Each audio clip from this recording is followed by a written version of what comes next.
Ok, là ça tourne là. Ça tourne? Ok, c'est bien, impeccable.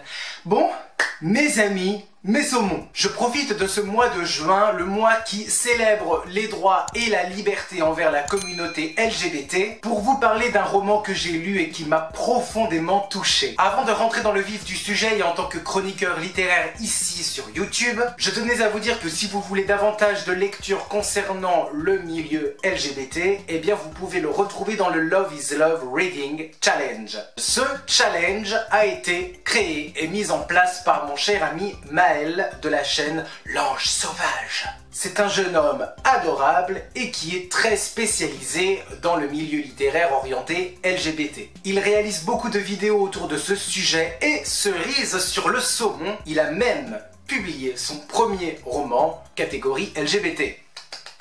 Le but du Love is Love Reading Challenge, notez cet admirable accent anglais, pour résumer ce challenge, c'est simple, des chroniqueurs, des booktubeurs sur YouTube ici vous parlent et vous conseillent des romans spécialisés dans ce genre-là. Hier, mercredi 16 juin, c'était Salomé de la chaîne Kiss the Librarian. Aujourd'hui, jeudi 17 juin, c'est à mon tour. Et demain, vendredi 18 juin, vous retrouverez Emma avec la chaîne La Bouquinade. Et si vous voulez en savoir plus, eh bien tout sera en description. Maintenant que le décor est planté, parlons bouquin et parlons d'amour. Installez-vous, faites-vous un thé et sortez les arcs-en-ciel du placard.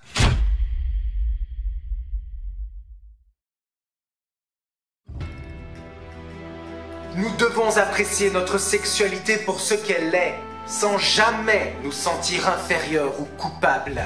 Notre but ultime est d'atteindre une vie totalement libérée. Et nous y parviendrons.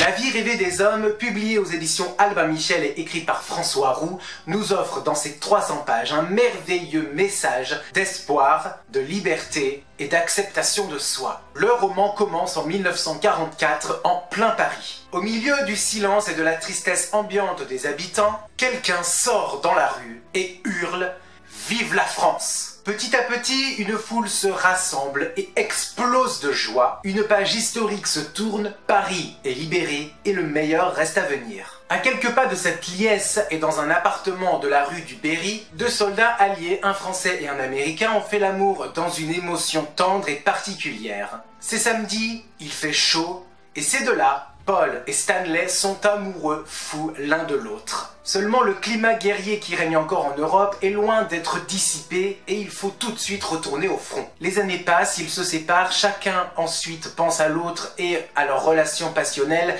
mais interdite. Interdite de par une société trop bien pensante et surtout par tous les homosexuels déportés, jugés indésirables et dangereux pour le reste du monde. Et donc face à ces horreurs, Paul et Stanley n'ont pas le choix, il ne faut rien laisser paraître de leur relation ou même de leur homosexualité, et ils vont donc s'afficher en tant qu'hétérosexuels. Bien évidemment, ils vont tenter une relation avec une femme, vont essayer de se marier, de fonder une famille, mais à trop refouler leurs désirs et cette envie surtout d'être soi-même pleinement, le naturel revient au galop. On tente d'assouvir nos pulsions et nos désirs cachés, on tente d'avoir des amants, d'avoir des relations uniquement basées sur le sexe, mais sans lendemain. On continue de mener sa propre vie telle qu'on veut la mener, mais sans éveiller le moindre soupçon de la part de qui que ce soit. Avec le temps et les années qui passent, les années 50, 60, 70, et avec la révolution sexuelle qui va un peu tout changer, les mentalités tentent d'évoluer et la société tente de s'adapter. Le milieu LGBT se fait surtout dans le milieu de la nuit, dans des bars, des discothèques, dans des lieux là où la liberté d'être soi est permise. Paul et Stanley vont traverser ces années, ces décennies, et là, avec l'explosion des années 80, on découvre l'origine d'une nouvelle épidémie encore très méconnu et que certains appellent le cancer gay. Le sida arrive et fait des ravages et ne va malheureusement pas épargner l'un de nos deux héros principaux. En d'autres termes, la vie rêvée des hommes, ce roman, c'est le Brokeback Mountain historique de la littérature. Avec une plume sensible et délicate, François Roux nous raconte le quotidien et surtout la relation passionnelle entre ces deux soldats qui se sont connus pendant la Seconde Guerre mondiale. De l'année 1944 jusqu'à nos jours, l'auteur nous offre une vie d'amour. Une vie de liberté, une vie d'espoir, mais aussi une vie très difficile concernant le militantisme pour la défense et la liberté des droits envers le milieu LGBT. Le chemin sera long, le chemin sera sinueux, des coups, des blessures, de l'amour, de la révolte, du chagrin, des larmes, des insultes. La vie rêvée des hommes est une vie de liberté, avec ses failles, mais aussi avec ses grands moments de lumière et d'émotion.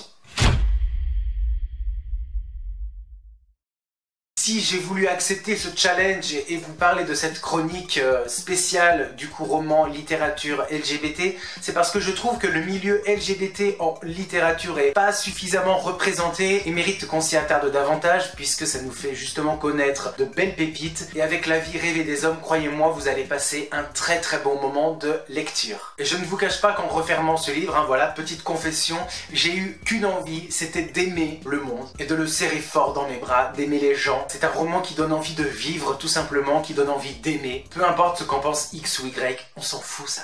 On s'en fout. Merci de tout cœur de m'avoir écouté, ça me fait vraiment très très plaisir. J'espère que ce roman, que cette chronique a attiré votre curiosité. Dites-moi en commentaire vos impressions et je sais que certains d'entre vous l'ont déjà lu. Si l'envie de partager cette chronique vous prend autour de vous, n'hésitez pas, ça me touche infiniment et c'est gratuit, ça ne coûte rien. En attendant, je vous embrasse, prenez soin de vous, aimez-vous, respectez-vous.